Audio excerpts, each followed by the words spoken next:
Maraming salamat mga boss sa pagsubaybay sa buhay ni Harvey York. God bless po sa inyong lahat. 381.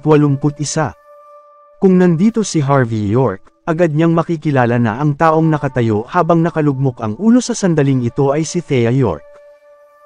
Si Thea na kilalang nakakakuha ng lahat ng gusto niya sa Southlight ay namutla ngayon dahil sa pawis na tumutulo mula sa kanyang mukha, at ginulo nito ang masela niyang make-up. Wala pang 10 metro sa harap niya, isang lalaki ang nakasuot ng tradisyonal Chinese costume, na may gwapong mukha, na tila may edad na 20 taong gulang, ang naglalaro ng chess mag-isa. Pareho siyang in charge sa itim at puti ng sabay at matindi siyang naglalaro sa chessboard.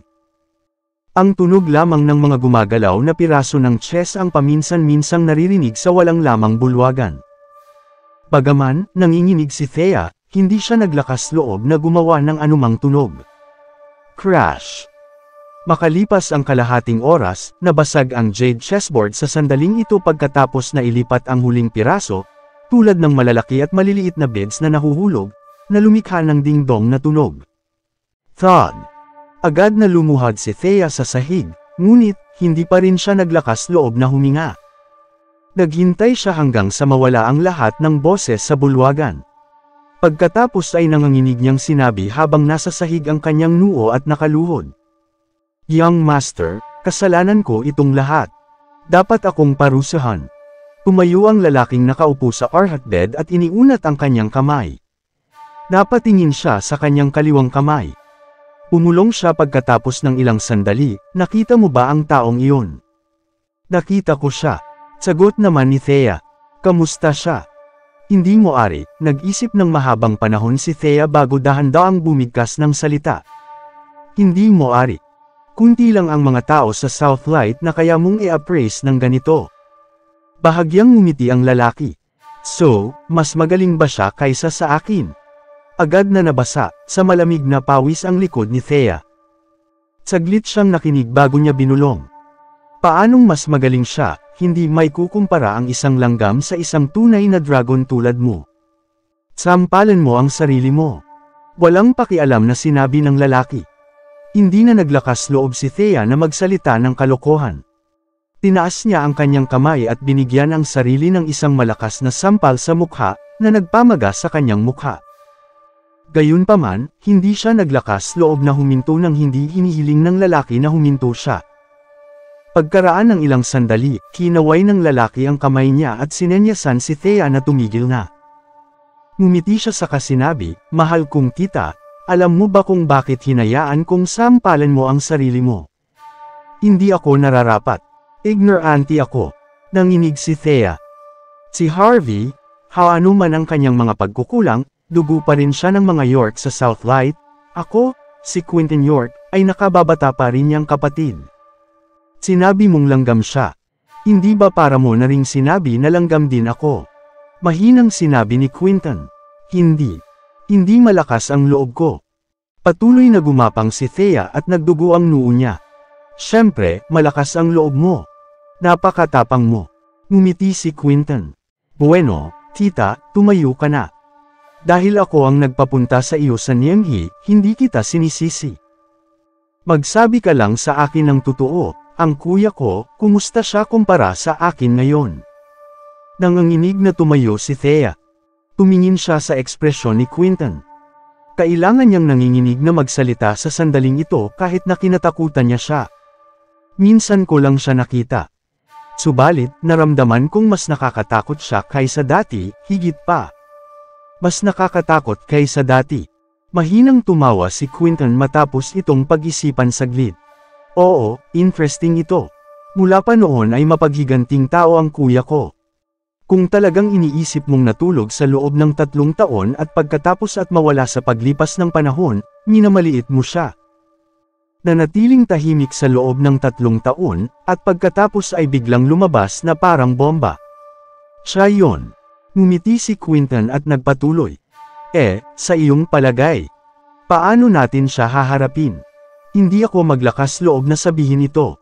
Sabihin mo, Harvey, wala siyang anumang kahinaan. Marahil pwede nating simulan sa kanyang asawa, iyon ang pinakamagandang diskarte. Nanginig muna si Thea bago ito sinabi. Simulan sa aking mumurahing sister-in-law. May malamig na ngiti si Quinton sa mukha niya. Sa palagay mo ba ganoon ako kawalang hiya? Hindi. Hindi malakas ang loob ko. Lumuhad ulit si Thea, pawis na pawis. Tulad ng nasa kasabihan, para makasama ang hari, kailangan mo mamuhay kasama ng isang tigre. Ito lagi ang kanyang pakiramdam. Pangalawang kapatid, isang lalaking may mahusay na ambisyon na hindi nag-aalala sa mga maliit na bagay. Tama si tita. Sa sandaling ito, isang sobrang lamig na boses ang narinig. Kabanata 382. Nakangiti pa rin si Quinton York, ngunit ngayon, umikot siya at tumingin sa pasukan ng hall. Isang babaeng nakasuot ng simpleng bisteda na walang anumang make-up, ngunit mukhang isang tao sa isang painting, ang dahan-daang naglakad. Kung si Rosalina Iswell ay sinasabing sobrang lamig, kung ganoon siya ay totoong naiiba, na parang lalamon siya sa kanyang aura kung tumingin ang isa sa kanya. Si Thea York na kalaunan ay nanganginig ay lalo pang nanginig. Si Queen York. Siya ay nasa panglima sa henerasyong ito ng mga York, ang nag-iisang babae sa Famous Four. Usap-usapang wala siyang dugo ng mga York, sa halip, mula siya sa isang mas nakakatakot at sinaunang pamilya. Gayunpaman, walang nakakaalam kung totoo ito o hindi. Hindi man lang kumurap ang ekspresyon ni Queenie. Sa sandaling ito, tiningnan niya si Quinton at sinabi, alam na natin kung paanong nakakakilabot ang taong iyon mula pa noon. Mag-isa tayong hinadlangan ng kanyang angking talino ng higit sa 10 taon. Kung hindi dahil sa isang multilateral plan 3 taon na ang nakalipas, at sa mga tao sa itaas na gusto siyang bumagsak, baka walang lugar para sa iyo at sa akin dito sa mga York ngayon. Kung ipipilit mo pa rin ang mga walang kabuluhang bagay kapag haharapin mo ang ganoong tao, baka masira mo ang imperyong matagumpay mong itinayo. Nakatingin pa rin si Quinton sa kanyang kaliwang palad. Maingat niyang tinitigan ang mga linya dito. Matapos ang mahabang panahon, binaba niya ang kanyang palad at saka ngumiti. Bueno, kapatid, personal mo ba siyang puntahan? Kung oo, inaasahan kong maganda ang papanoorin kong palabas. Ang isang maharlika ay palaging lumalayo sa kusina. Hindi mo ba naiintindihan kung anong ibig sabihin nito? Walang pakialam na sinabi ni Queenie. Marami kang mga taong may kakayahan. Nag-aalala ka pa rin ba na hindi nila kakayanin ang mga ganoong kaliit na bagay? Sayang nasa Niamey siya, hindi sa Buckwood. Pagaman 3 taon na akong naglalaro, hindi ko pa rin maintindihan ang buong sitwasyon. Gayunpaman, palagi kang nag-iisip. Kung gusto mong gumalaw, makakatulong ito sa aking maibsan ang aking mga alalahanin. Ngumiti si Quinton. Kung mahirap para sa iyo na isakatuparan ang plano mo sa Niamey, pwede mo nalang pabalikan ang taong iyon sa bureau ng Buckwood. Kahit na ako ay naiintindihan ng ganoong prinsipyo. Bakit hindi mo magawa? Tumalikod si Queenie at nagsalita habang naglalakad. Pinapanood ka ni third brother at fourth brother. Pagkatapos ng lahat, ikaw ang taong nagsimula sa araw na iyon. Ikaw. Kahit na gustong maghiganti ng taong iyon, ikaw din ang pinakamalaking target. Marahil ay pareho silang umaasa sa iyong pagbaba mula sa iyong posisyon. Nawala ang figure ni Queenie matapos niyang tapusin ang kanyang mga sinabi. Mahinang ngumiti si Quinton. Hindi nagbago ang ekspresyon niya. Mahina niyang sinabi, wala akong pakialam sa dalawang iyon. Sa buong York, ikaw at ang taong iyon ang pinakamahalaga sa akin. Si Thea na nakaluhod sa sahig ay nanganginig ulit. Namutla ang mukha niya. Nakarinig siya ng napakaraming mga bagay na hindi niya dapat marinig. Natakot siya na. Aunt, alam na alam mo kung ano ang dapat mong pakinggan at kung ano ang hindi dapat. Alam mo na ang gagawin. Pwede ka nang umalis. At saka, maghanap ng tutulong sa aking gawin ang bagay na ito. Tandaan mong isikreto at hindi ilabas sa publiko. Naglakad na si Quinton papunta sa inner hall na nakapatong ang kanyang kamay sa kanyang likod pagkatapos niyang magsalita. Si Thea na dahan-daang tinaas ang kanyang ulo ay tumingin sa kanyang likuran, na may hindi maitagong takot sa kanyang mukha. Nakakatakot si Harvey York, ngunit kung ikukumpara sa kanya, si Quinton na nasa harap niya ay mas nakakapangilabot. Huminga ng malalim si Thea. Pagkatapos ay naglakad siya at kinuha ang isang dokumento sa coffee table. Nakakakilabot ang mukha niya. Alam niyang ito ang huling pagkakataong binigay sa kanya ni Quinton. Kung hindi niya magagawa ng maayos ang bagay na ito, maaari siyang mamatay at hindi na muling magpapakita pa. Sa Silver Nimbus Courtyard, sa isa pang nakatagong courtyard, dalawang magkahawi na kalalakihan ang magkalaban sa isang laro ng chess sa sandaling ito. Kung may dumaan sa sandaling ito, malalaman nila ang kanilang chessboard ni Quinton ngayon lang. Nang magawa ang huling galaw, ang lalaki sa kaliwa ay tumawa at sinabi, "Sa huli, hindi pa rin makapagpigil si Second Brother, ngunit normal ito." Anong klaseng tao si Big Brother? Nagawa niyang sugpuin ang ating henerasyon mag-isa. Kahit na malupit si Second Brother, takot pa rin siya kay Big Brother. Kabanata 383. Si Big Brother ang demonyo niya kung tutuusin. Walang pakialam na sinabi ng ibang tao. Pero hindi natin siya parehong demonyo. Dapat lang nating hayaan silang magayos silang dalawa. Talaga ba? Isang malamig na boses ang narinig. Hindi nila alam kung kailan lumitaw si Queenie York sa courtyard. Pareho silang nakangiting tumingin sa kanya. Ang Famous Four ng mga York ay nagtipon sa Silver Nimbus Courtyard ngayon dahil sa iisang tao. Isang pribadong medical seminar ang gaganapin sa top floor ng isang office building sa Pedestrian Street sa Niamey. Dahil patuloy na ginigiit ni Ella Graves at wala nang gagawin si Harvey York ngayon, sinundan niya siya. Si Ella na nasa bad mood kalaunan ay masaya at patuloy na kinakausap si Harvey. Si Jensen Carlson, na sumusunod sa likuran nila ay may madilim na ekspresyon sa sandaling ito. Ano ang sitwasyon sa brat na ito? Hindi rin tanga si Jensen. Pakiramdam niya ay parang iba ang trato ni Ella sa brat na ito na bigla na lang nagpakita. Palagi siyang casual na nagsasabi ng ilang salita sa kanya kapag kasama niya siya. Gayunpaman, siya ang kusang naghahanap ng mapag-uusapan kapag kasama niya ang brat na ito. Siya pa rin ba ang diyosa ng medical school na tumanggi sa maraming tao noong nasa university pa siya? Gayunpaman, maayos pa ring kumilos si Jensen kahit na masama ang loob niya. Naglakad siya sa kaliwa ni Ella at paminsan-minsang nagsasalita para ipakita ang kanyang presensya. Walang gaanong tao sa top floor ng office building. Ang pwedeng sumama sa medical seminar na ito ay pawang mga taong may kilalang katayuan sa medical profession ng Southlight Province. Kalaunan ay hindi kwalipikado si Ella na lumahok sa seminar na ito. Gayunpaman, siya ay na-promote kamakailan sa Vice President ng Niamey Hospital kaya't pwede siyang pumunta. Hindi ordinaryo ang katayuan ni Jensen. Siya ang Chief Physician ng Provincial People's Hospital. Siya ay may napakahusay na medical skills at magandang family background. Kung kaya, normal para sa kanya ang dumalo sa medical na seminar na ito. Puno ng mga tao nang dumating silang tatlo sa bulwagan kung saan nangyayari ang seminar. Bahagyang lumiwanag ang mga mata ng maraming tao, lalo na't nakita nila si Ella. Sa medical profession sa Niamey, maraming tao ang nagmula sa iisang university. Marami sa kanila ay mga lecturer at estudyante o peers.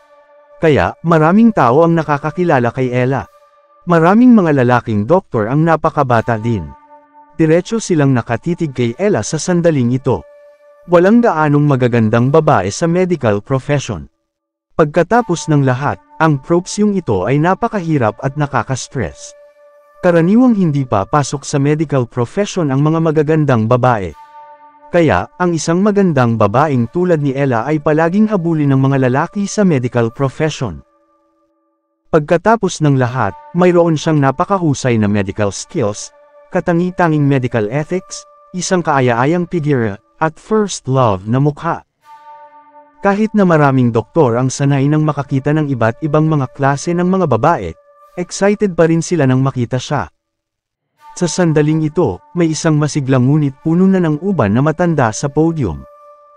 Siya ang tinuturing na kamay ng santo ng Provincial People's Hospital, si Gregory Clark. Natatawang sinabi ni Gregory nang makita niya sina Ella at Jensen na magkasamang naglalakad. "Tara, dumating kayo sa tamang oras. Hayaan niyong ipakilala ko sa inyo, siya ang pinakamamahal kong apprentice, si Jensen, at siya ang aking disipulo, si Ella. Malamang ay narinig niyo ng lahat ang tungkol sa kanila.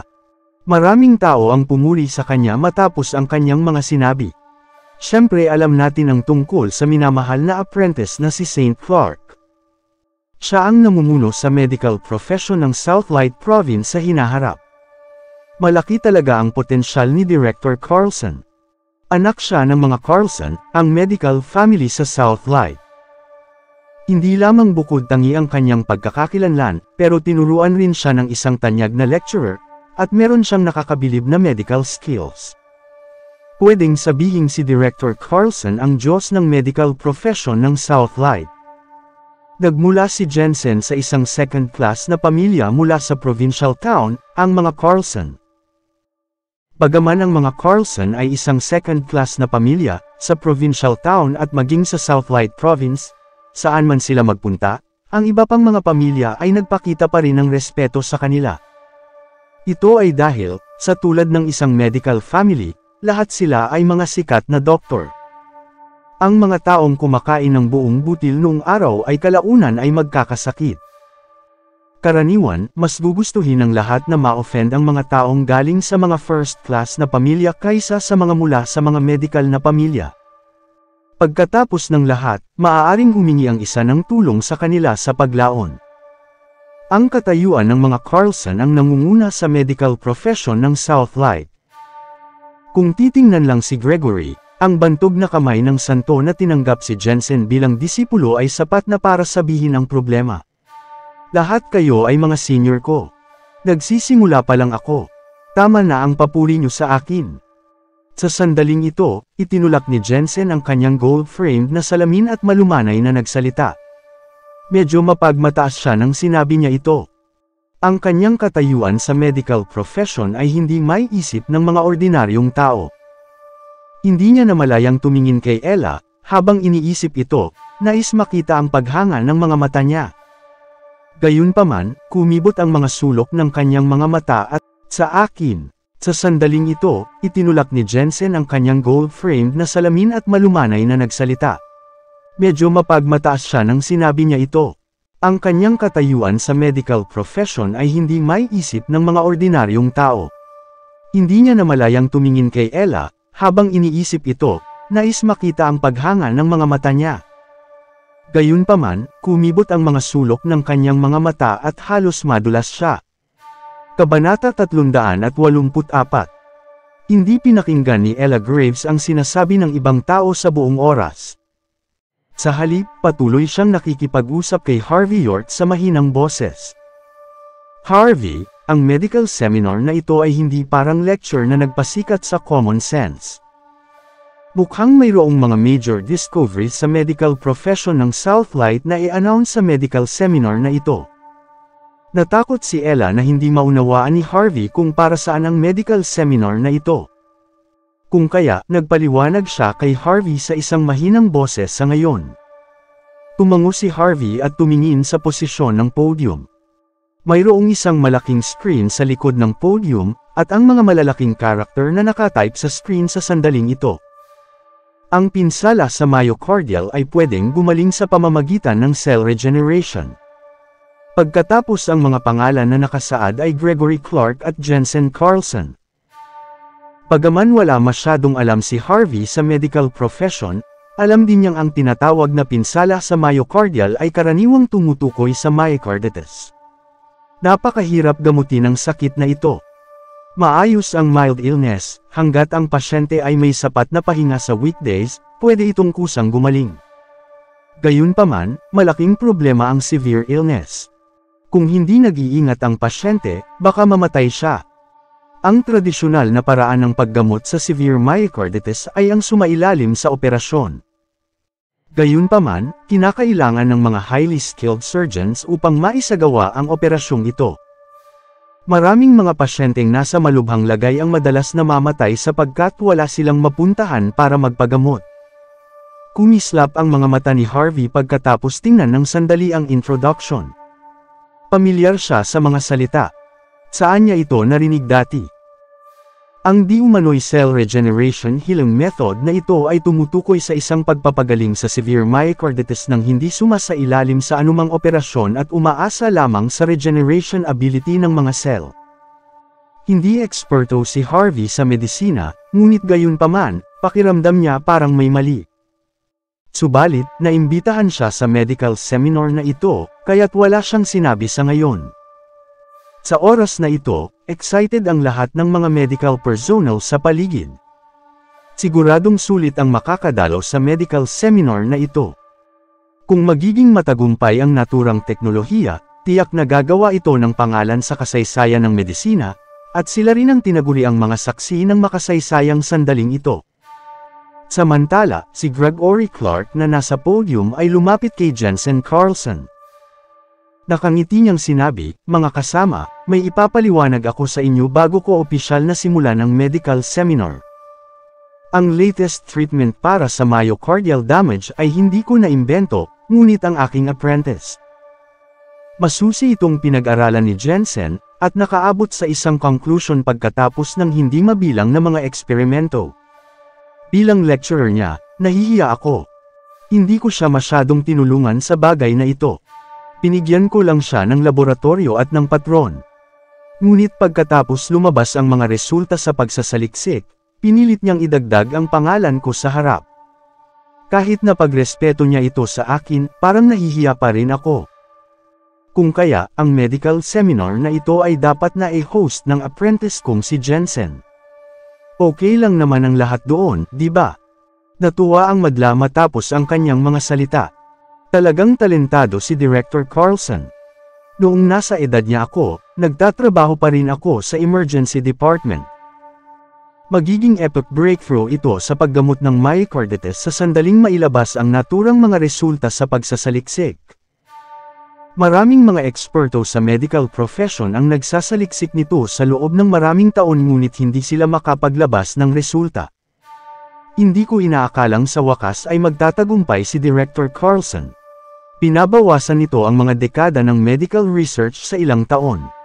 Napakalaking kontribusyon nito sa advancement ng medisina. Nanatiling tahimik si Jensen. Ang madla ay namangha kay Jensen. Nagawa niyang maglabas ng mga kamangha-manghang mga medical results sa murang edad. Ang mga medical skills at talento ni Jensen ay talagang pambihira sa mundo. Marahil ay may iilan lamang na mga taong tulad nito sa country age. Sa sandaling ito, hindi na nagpigil si Jensen. Umubo siya at umakyat sa podium. Hawak niya ang mikropono at mapagkumbabang sinabi, "Salamat, mga kasama. Pinibigyan niyo ako ng higit na kreditong nararapat sa akin. Sinuwerte lang ako ng kaunti." Sinasabing ang henyo ay 1% inspiration at 99% perspiration. Ang dalawang ito ay kinakailangan para magtagumpay ang isang tao. Nakuha ko ang resultang ito sa patnubay ng aking lecturer. Kung wala ang kanyang patnubay, gaano man ako magsikap, wala itong silbi, at walang kabuluhan. May isa pang palakpakan sa madla matapos marinig ang kanyang mga mapagpakumbabang mga salita. Nakamit niya ang napakalaking tagumpay sa murang edad, ngunit napakakumbaba pa rin. Napakatalentadong tao niya. Kabanata 385. Inunat ni Jensen Carlson ang kanyang kamay at sinenyasan ang lahat na manahimik. Ngumiti siya saka sinabi, "Tulad ng alam nating lahat, ang pinakamalaking sanhi ng myocarditis ay dahil sa pinsala sa myocardial. Para tuluyang mapagaling ang myocarditis, ang tradisyonal na paraan ay ang sumailalim sa operasyon para maputol ang namamagang myocardium at pagkatapos ay sumailalim sa heart bypass operation. Ngunit sobrang mapanganib ng paraang ito.